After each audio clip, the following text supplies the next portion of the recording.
So everybody, thanks so much. If you're listening to this on YouTube, please subscribe. They're censoring videos left and right. We've done quite a few COVID videos. They've been censored. I've gotten strikes. And luckily, those videos are on Rumble, so you can check that out. I'm still trying to, tinker with Rumble and figure out how to really use it. But anyways, that's another story for another day. We have Kay Smythe on. She's amazing. You guys are going to love her. And she's going to tell us what she does, because I was listening to your shows, Kay. So I'm going to throw it back at you and let you tell the viewers what you do and stuff like that. Oh, thank you so much, Rob. Firstly, just thank you for having me on. I know I was supposed to be here last week, and my schedule, I just got everything wrong. Sorry, one of my cats is trying to jump on my lap right now. But so I mean, I'm just a writer. Like, that's, I think, the easiest way to really describe what I do. Mm-hmm. And then I'm kind of lucky in that I write all like exclusively nonfiction. So, oh, here's one of my cats now. Sorry about this. That's I'll get rid of her. There we go. Down you go. There we go. Okay. But no, I'm really just a writer. I write for I get published by the Daily Caller. I've been published by the Spectator. I mean, back in the day it was the Huffington Post and all of these other very liberal outlets, Guardian even back in the day. But since moving to the States and living in California for 6 years, I kind of swayed away from, like you said, a lot of or like you said before we started recording today, right, the more sort of liberal side of the spectrum. Because I realized that what I was reading and what I was writing about did not align with my lived experience and the sort of reality of what was going on in, like, it was Los Angeles specifically. But yeah, I'm just a writer, dude. Like, I don't, like, everyone gives me these like fancy titles, like, oh, Kay Smythe, writer for the Daily Caller, which I guess I am, or like I also have my own podcast, but right. Yeah, I'm just. Well, I was listening to your podcast. It was extremely interesting because it kind of goes to where I was, and you can express your story of coming to America and how you changed from, a leftist liberal to now you're sort of in the middle to the right. But my thing is when I was growing up, my parents were union, they grew up as Democrats, and you're always basically who your parents are for that sake. And then I went to college in South Florida in Boca Raton, and it was kind of a magical place. If you've ever been to South Florida, we actually, playing soccer, we had a lot of English guys on the team, and it was such a great experience being around those guys. Go ahead. I'm sorry. No, I was just saying that's really cool. What position did you play? Forward. I'm a little guy, so I'm only 5'6", so I'm a little guy. But regardless of that, it was just like these different cultures and hearing these different experiences. And I was in college. I'm 32. So I was in college at the time of when Barack Obama ran. And I was all Barack Obama and thinking he was like Jesus Christ. And then as I went through college, because I did poli-science, and then going into my master's in education, you come out of college and you think about really what is going on in this country, who is for you. And it really wasn't Barack Obama. I used to do all these rallies, volunteer, call my senators and my representatives, and come to find out nothing really was getting done. So when Trump got in, and then I want to hear what you have to say on this. When Trump was running, I'm a person from the Northeast. You can hear the accent. I'm Italian.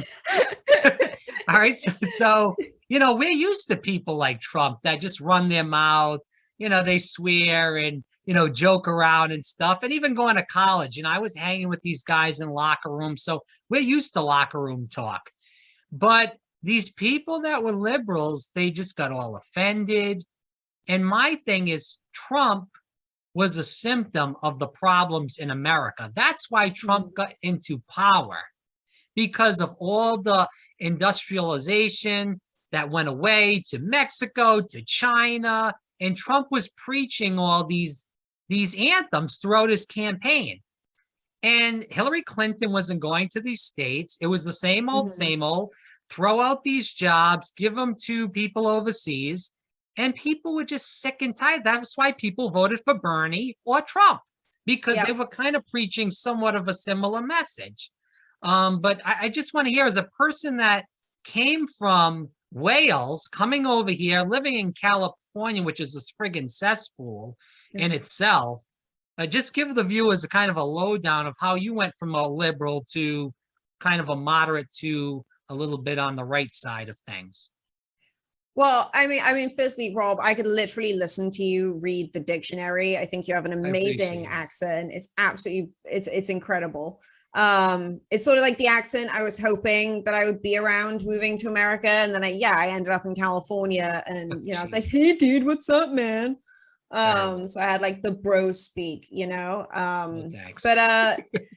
And the other thing that I'm really fascinated that you brought up was Bernie or Trump, because I was going through my wardrobe, my closet, I guess you guys call it, the other day, and I found a t-shirt that I had bought in probably 2015, 2016. I remember buying it on Abbot Kinney in Venice Beach, California, and it was a Bernie t-shirt. And I remember being like, I really like what this guy is saying. I think he's running an incredible campaign, and then obviously he didn't get the nomination.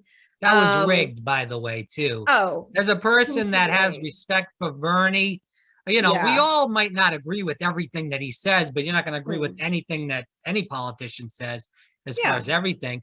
But that was rigged by the Clinton campaign. And you know what? They deserve to lose because they did that. I totally believe that. I do too. And, like there was a lot of stuff that Bernie said that I was kind of like, I don't know if I necessarily agree with that. Sure. But I think what he and Trump had in common that really gets ignored when we look back on the 2016 election was how much they truly disrupted the political atmosphere of this country. Now, since then, am I a fan of like Bernie? Not particularly. I think that he's very much been manipulated by what I like to call sort of the Democrat hypocrisy, and that was what really did it for me. So like I came to the States as sort of like borderline like socialist, very like I was a registered liberal Democrat back in the UK. And I can't vote. I like the fact that I can't vote out here because I think it gives me the opportunity to sort of sounds stupid, but like put my words where my mouth is, and really just look at things from a purely data perspective and say, okay, what is actually working? Like, who's the hypocrite? Who's like practicing what they preach? And I can apply that to like any field. Like I actually do a lot of work in the private sector, like outside of media, with companies, in pretty much every field. I feel like at this point, I've worked with to some degree, but living in California. So I mentioned Venice Beach earlier. I originally moved to Venice Beach, and I don't know why I chose there, but when I got there, I realized that it really was paradise on earth. It truly was. It was this kind of beautiful, very metropolitan, but almost like suburban beach town that borders the rest of Los Angeles, which is gross. Like the rest of LA is the worst place on the planet. But Venice was this just like wonderful little enclave that reminded me enough of Europe that I didn't feel homesick, but was also still part of the scene sort of thing enough for me to feel like, well, if I'm going to live in LA, I might as well like do it LA style, go to all like the celeb parties, all that kind of stuff. And then while I was living there, the first couple of years, I didn't really care. During the 2016 election, I remember it vividly. I remember Trump winning. And my first inkling that I realized I probably wasn't quite aligned with everyone around me was the day after he won. I went and did, I think it was I had like a yoga or like a Pilates class at Gold's Gym in Venice Beach, like the original Gold's Gym. Right. I'd done that class every day for over a year, I think at that point, or every week, whenever it was. And the woman teaching the class basically was like, if you really want to cry, if you want to be sad about like everything and I was just sitting there thinking, grow up. Like, oh my God. And plus the woman who was running the class hadn't even voted. So I was like, what? Like, I just didn't really I was like, oh, you guys are just kind of being a little like kind of being pussies about this, for want of a better word. Right. No, I agree. And then, within the next sort of like 3-4 years, we had like cannabis legalization, which was is very corrupt in California. The homeless crisis really started. That sort of like ripple effect from the opioid crisis as people got into like black tar heroin, the sort of rise of fentanyl, the rise of new meth, the sort of P2P method for making methamphetamine, really just kind of took over Venice. And it went from being this paradise to this absolute hellhole, cesspool, communist nightmare. And I was like, but I'm still being asked to pay over $2,000 a month for basically a basement apartment that I can't leave because it's so dangerous outside. And then all the Democrats and all like the sort of far left progressives were like, oh, we have to be like so loving and so like careful about all the homeless and blah, blah, blah. And I was like, they're not homeless, they're drug addicts, they're criminals. Like, not that addicts are criminals, like two different demographics of people, right? Like some of them are very heavily addicted people and a lot of them are criminals. And then the sort of crossover comes in when it comes to addiction, where to feed one's addiction, people will commit crimes and are being prosecuted for those crimes. And so I was just sort of sat there like, this is a joke. This whole, like, people are dying in the street of your ignorance, like that kind of like leftist ignorance. And that's when I sort of really started like leaning into the more political world. I had my own radio show in Los Angeles at the time. And I just started having conversations with people who I felt were a lot more like patriotic than me at the time, who I thought were a lot smarter than a lot of the people who live in Los Angeles. It is not the sharpest shed of tools, shall we say, but it is full of tools. But it was such a sort of macro sociological thing for me. And I just got to the point one day where I woke up and started reading through the news and hit as many different outlets as I could. And I just thought, you know what? I don't agree with any of the people that I used to agree with 3-4 years ago. And I remember watching Tucker Carlson. I remember just thinking, you know what? Let's watch some Tucker tonight. Let's see what all the uproar is about this guy. And I was like, oh, I found my people. Like, again, there's a lot of stuff that Tucker says that maybe I don't agree with on like a personal level, but like, my God, is he a patriot? And I think if you're going to live in this country, and, especially me being an immigrant in this country, like, I only want to align myself with like true American patriots. And I think that's really what he is. Well, Tucker said a good thing, and I actually recorded it on my phone a couple of days back because he was talking about, the Ukraine and stuff. And I'm with him on Ukraine. Other issues, not so much, but I am with him on wars in Ukraine. We need to, and Trump said it correctly, we need to rebuild this country before we start worrying about getting into other countries. Yeah. And I'll get into that in a second. But my thing was, Tucker was, brought it out that Joe Biden was put in there by the elite in the Democratic Party because they were afraid Bernie was going to win.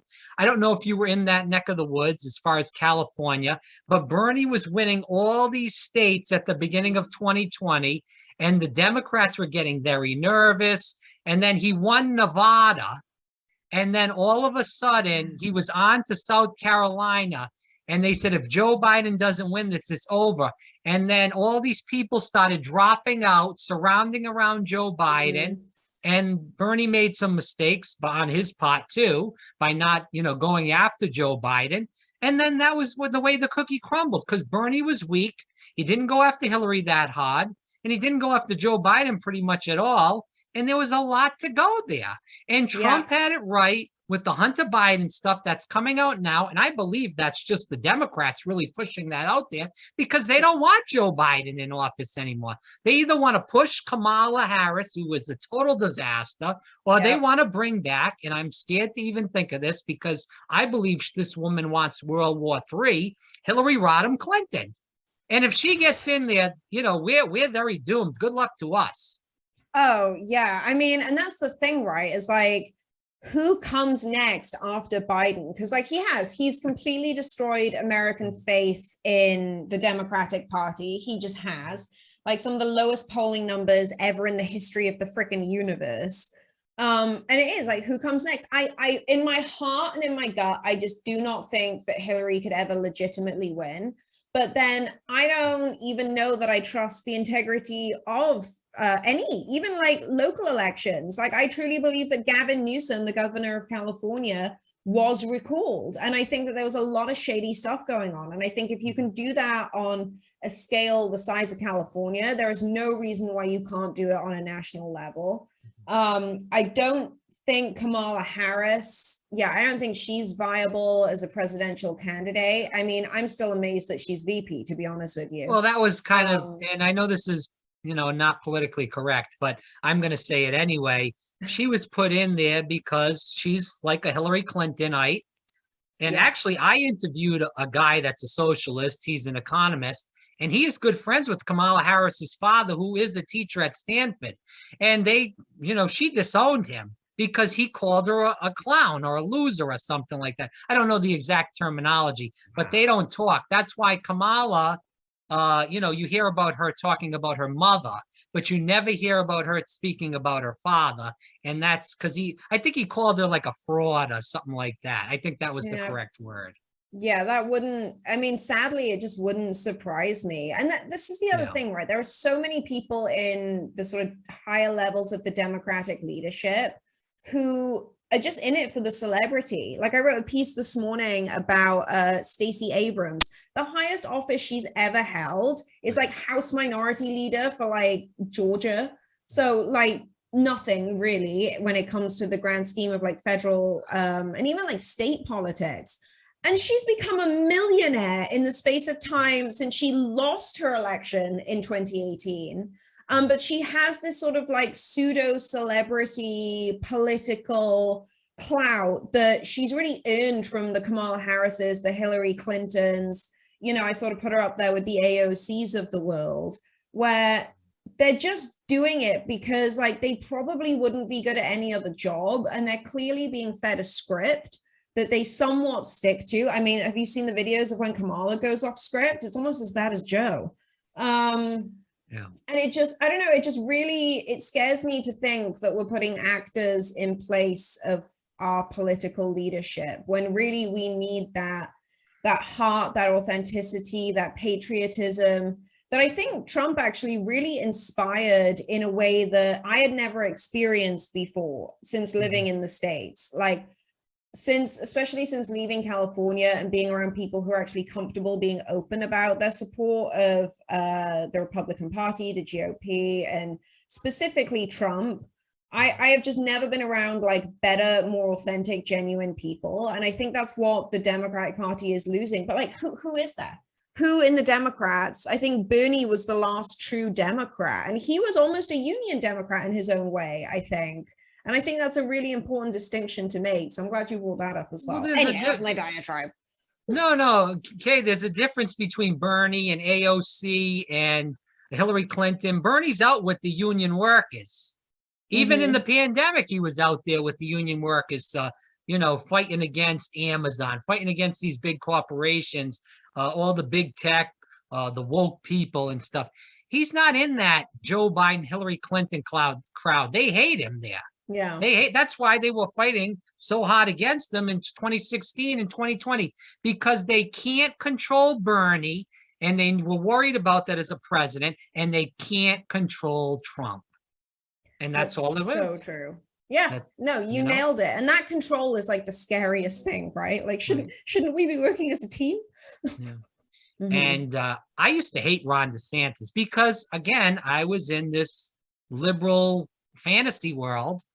And I'm kind of out of it now. I still respect Bernie and what he's, fought for. And, I think he's almost 80. I still think he's got just as much stamina as Trump. And I still think that he's got way more stamina than Joe Biden. I mean, it's not even close. Yeah. I mean, it's a joke, but my thing is I used to hate Ron DeSantis. In fact, I met the guy that ran against him, Andrew Gillum, if you remember him. He's a black guy. He got caught in the hotel with the drugs and his pants down with another guy. Don't know what the hell happened there. Real charismatic guy, ran on Bernie's issues. But then after he lost, he He sold Bernie out. And when people start selling people out, that's when I know they're not really authentic and they're weak and stuff like that. But, you know, Ron DeSantis came in and I thought he was doing kind of a good job. I disagreed with him on COVID, again, because I was in this liberal hysteria. But I actually just took a poll from YouGov yesterday. They sent it to my email and they said, what do you think of Ron DeSantis? And I said, somewhat support. And if you asked me that about 2 years ago, I would say strongly disapprove. But it's cut to the point, and this is what I want you to, because I want to move into COVID and then we can move into the woke politics. But, you know, I was the guy that was doing bike rides 8 miles in Florida in 85 degrees with 2 masks on. You know, I can laugh about it now and think it's psychotic and whacked out. But at that time, I was scared shitless because I was watching the crap on TV. Everybody's dying. And then this is what happens. So this is the turning point to kind of where I got. And you see people like DeSantis and saying that, and all these people saying he's whacked out, he's crazy. Trump's whacked out and crazy. And I got the vaccine. So I get the first shot of Moderna in Florida, and I was fine. And I was going out and doing stuff and, you know, still pretty careful. But, and then after I got the second shot, I was still fine. 2 weeks later, I got up and I felt dizzy. I was by myself down in Florida at my house. And I said, all right, maybe I'm just sick or something. I don't feel well. The next day I got up, it was the same thing. I was starting like I couldn't walk. I couldn't, you know, do anything. I went to the hospital 5 times from April of 2021 to August of 2021 in Florida. They said it was an ear infection. They said it was a sinus infection. They said it was anxiety and depression. I used to work out 7 days a week. And I'm not trying to say that, blow myself up. Like, I'm just saying this to state a point. I used to work out 7 days a week, never had any problems with any kind of anxiety. You know, we all have a little bit of anxiety and depression, but nothing like extreme. But since I got that shot, this is going on a year now, I still got the dizziness. I still got a chest pain with anxiety. And I've been to specialists for heart, neurologists, ear doctors, vestibular therapists. I was having pain in I had the shot in this arm and my left arm. I was having pain in my arm, you know, until this physical therapist did this they call it needling. So it's not acupuncture. They stick the needle into the trap muscle because Kay, I went to the physical therapist and they asked me, they said they had a 5-pound kettlebell. They said, do a shoulder shrug with it. I couldn't do it with 5 pounds. So this is the shit. This is what changed me politically, by the way, because if this didn't happen, and I wish it didn't, honestly, but if this didn't happen, I would still be in this. And I talked to Dr. Peter McCullough. I don't know if you know who he is. Yeah. Okay. So I interviewed him and they censored that interview. It went off YouTube in about an hour. But regardless of the point of that, I talked to him and I said, listen, I'm really struggling here. Like, I'm a very active guy and stuff. And he said, you know, he started telling me like all the hypnosis and I believe this stuff personally now, but I was in this like world. And, you know, I think we need to get this message out to people. Well, good for you. And honestly, like some of the other people I've spoken to who've developed long COVID, either from catching COVID or from the vaccine, every single person I've spoken to, other than you, I guess, who's experienced these symptoms, predominantly women, it's 75% of people who contract long COVID are women. Every single one of them has contemplated suicide because of the effect that it's had on their bodies and their lives. And I think that, you know, I'm a huge advocate for mental health. I think it's an incredibly important topic that no one addresses correctly at all. But the effects, I guess, of COVID, like I'm so sorry that you're having to go through this. I had COVID, right? I like to say I had OG COVID.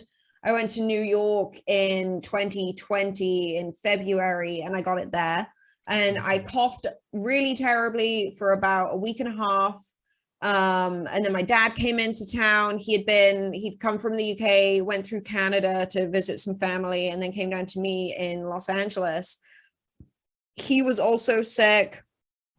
And then I've like done the antibody tests and everything since then. And, you know, touch wood, I've been fine. I didn't go and get the vaccine. I didn't think it was something that I needed to do. Plus, I have this like thing where like I used to ghostwrite PhD dissertations. And when it comes to science, when you're sort of like writing up an academic paper, you can't use studies that are more than 5 years old, or you shouldn't use studies that are more than 5 years old unless you're looking at a paradigm. But when it comes to medicine, you don't know the efficacy of anything in less than 5 years. And so it's the same reason why when I was like 12 and the HPV vaccine came out, I didn't get it. I'm so glad that I didn't get it, because I know women who got it and have had awful trouble conceiving since then, and all sorts of other problems. And so when I first met Ram, who I met through Dr. Drew, actually, of all people. Yes, she was on that show, right? Yeah. Yeah, but I'll introduce you to Ram, because I think, you know, if you're experiencing these symptoms, he can at least, like, I'll send you the website and everything so you can get in direct contact, because what he will probably do is have his staff reach out to you. But you can get the tests done, and then you'll know 100% whether or not you've got any of the sort of like 14 indicators that would suggest, or it's like this one spike protein, and this thing will travel around your body. It might start in your ear, but when it's done with that part of your body, it will find the next most vulnerable place and it will move to there. But Ram is recovering people to the Ram and Bruce, I should say, are recovering people to the point of like full functionality with their protocol. And so that was another sort of like key thing for me. I mean, I had sort of like fallen out of love with politics prior to COVID, and then COVID hit. And all my conspiracy theories, like ding, ding, ding, ding, ding, ding, you know, like everything was going off. And I was like, oh, okay, it was either going to be an alien invasion or it was going to be this. I did a show with Newsmax earlier when I was talking about sort of like the lab leak theory and all these other things. That's definitely going to get this show canceled for you. I'm sorry. No, it's no worries. Honestly, I've had it with the cancels. Like I interviewed a doctor, Tina Piers. She's in your neck of the woods in the UK. Actually, she said she was doing some sort of symposium or something with Bruce.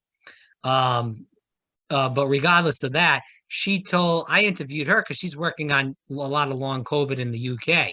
And, you know, she's saying that it's just, they're actually a little bit farther along with this than they are here.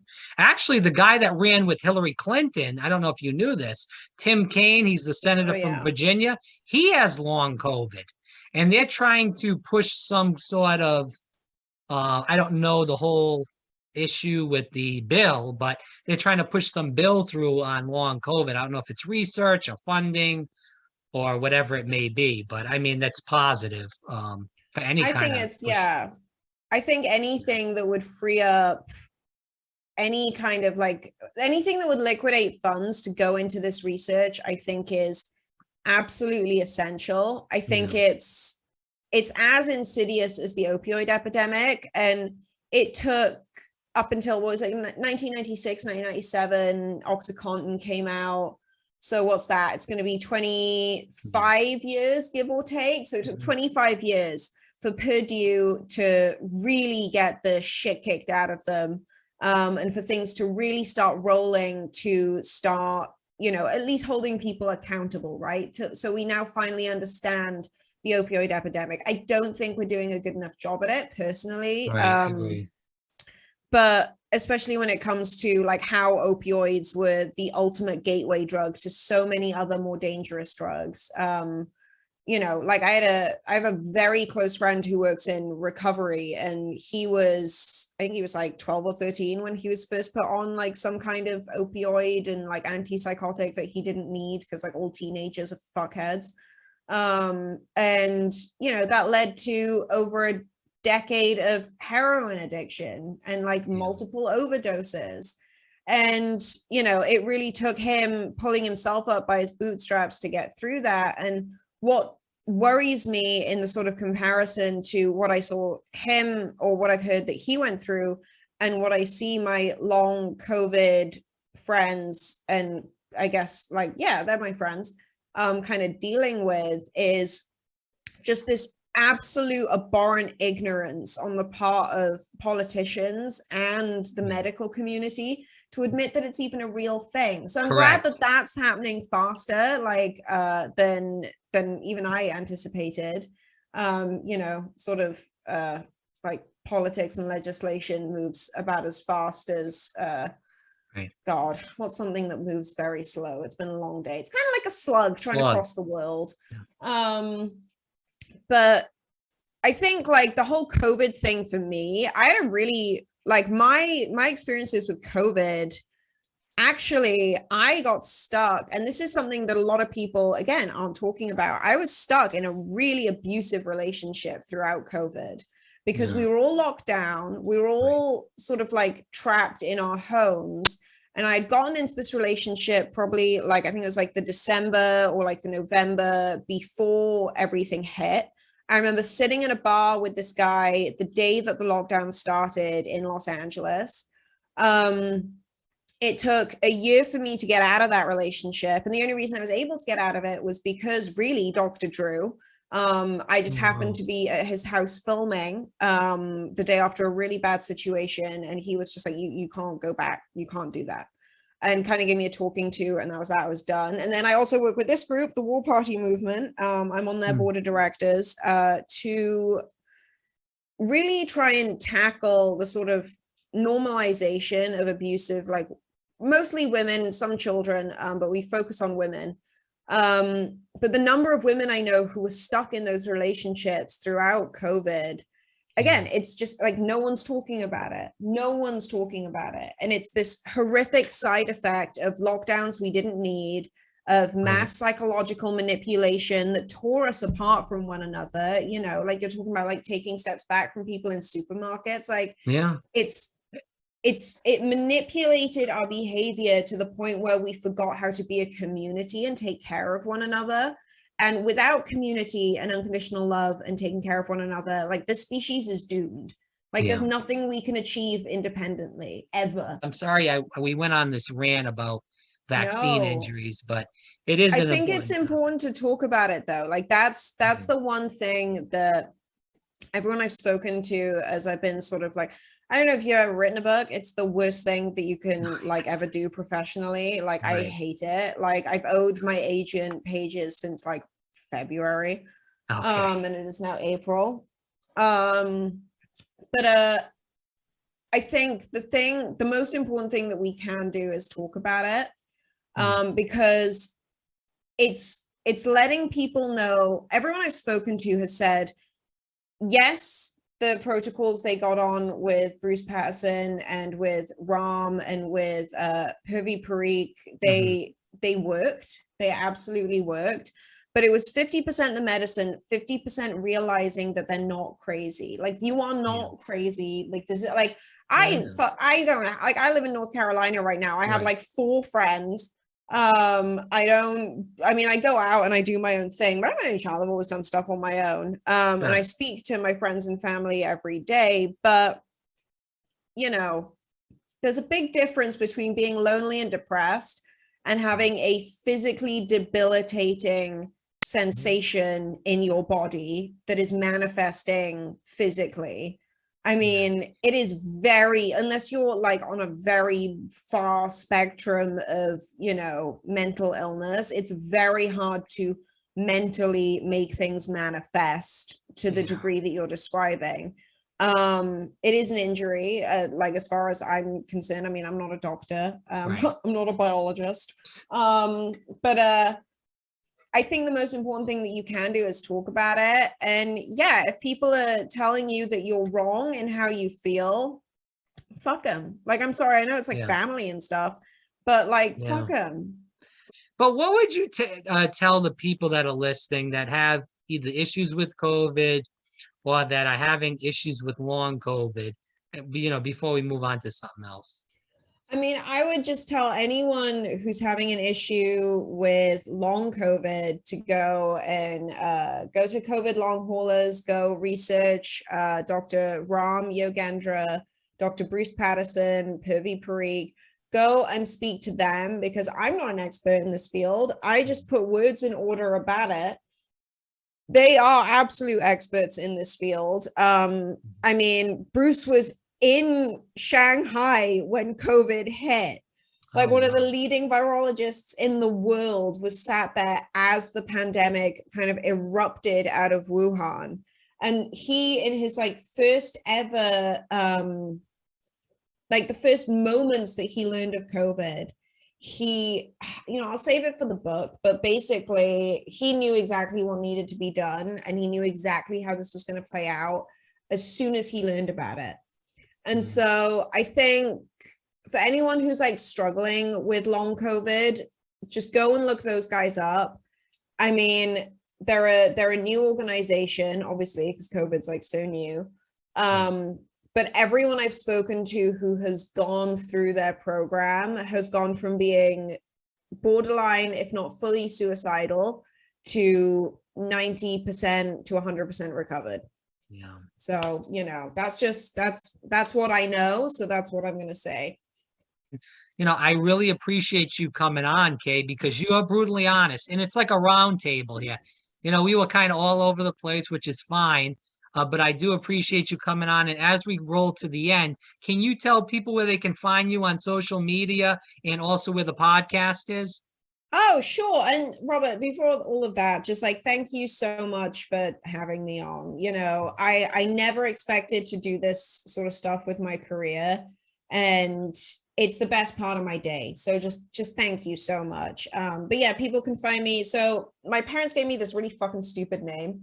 So it's Kay Smythe, Smythe. I always say, if you Google me, you'll find me. But it's Kay Saves the USA is my podcast. My website is just kaysmythe.com. All the social media, I only really use Instagram and Twitter, and I'm using Twitter more now because I also write with the Daily Caller. But yeah, if you Google me, you'll find me, get in touch. Always looking for new friends. And yeah, like I said, if any of your liberal friends don't like me, I guarantee they'd like me if we start talking about things like climate change and what have you. So, but we'll save that for the next show. Yeah, when you say that, we go, as Italians, we go like this. Is that it? Yeah, it's like this. Like, fuck you. That's what it is in Italian. Yeah. All I'm right. start using that in public now. Well, be careful.